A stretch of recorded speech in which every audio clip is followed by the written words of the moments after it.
Prime Minister says government is doing everything possible to prevent Ebola from entering Jamaica. Plans intensified to contain the spread of chikungunya. And Jamaicans urged to draw inspiration from ancestors to help overcome challenges. You're watching Jamaica House Weekly. I'm Andrea Chisholm.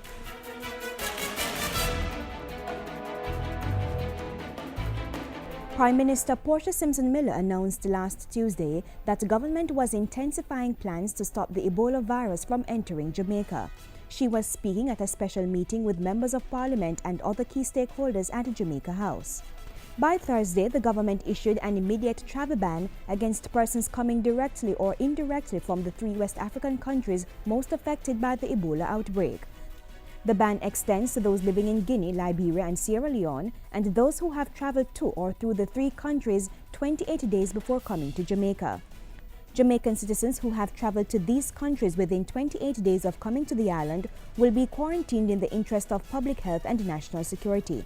At the special meeting at Jamaica House, the Prime Minister said an integrated national coordinating team headed by the Ministry of Health and the Jamaica Defence Force would lead Jamaica's preparation for the Ebola virus. All required emergency protocols and procedures will be rehearsed several times, over and over again, to reinforce skills and reduce of the risk of breaches. Simulation exercises are also being planned. Importantly, follow-up will be done to confirm understanding and ensure achievement of training objectives. The government has requested assistance from Cuba to train healthcare workers and first responders. Temperature sensing machines have also been handed over to the Norman Manley International Airport to screen passengers for fever, one of the symptoms of Ebola. Protective gear has been issued for healthcare professionals, and an isolation facility has been identified and retrofitted specifically for Ebola. And the Prime Minister also placed special focus on Jamaica's handling of the Chikungunya virus. I sympathize with those persons who have come down with this painful illness. Mrs. Simpson announced that each parliamentarian would have access to $2 million, while each parish council would have access to $5 million to carry out cleanup exercises across the country. The funds are part of the $500 million allocation to stem the spread of the chikungunya virus. The objective is to reduce mosquito breeding sites, starting with the worst affected areas, as indicated by the mapping that has been done by the Ministry of Health. Minister with responsibility for sport Natalie Nita Headley has supported a program which uses sport to build leadership qualities and strengthen the skills of young people. The Build Jamaica program, which was officially launched on Thursday at 3 Hills St. Mary, will train scores of young people in leadership.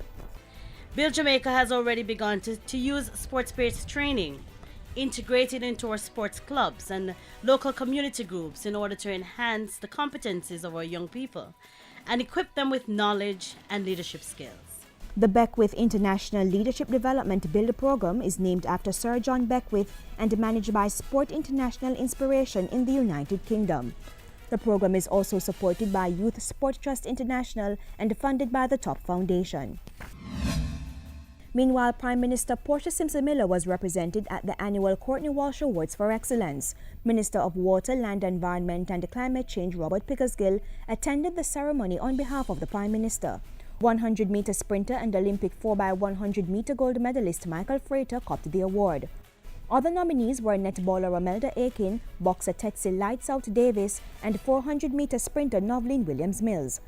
Minister Pickersgill congratulated the awardees and underscored that government was committed to sport through the national sports policy. The objective is to create a dynamic and enabling environment in which persons enjoy and excel in sport at all levels, while building strong bonds of unity in their communities. At the same time, we are encouraging economic opportunities.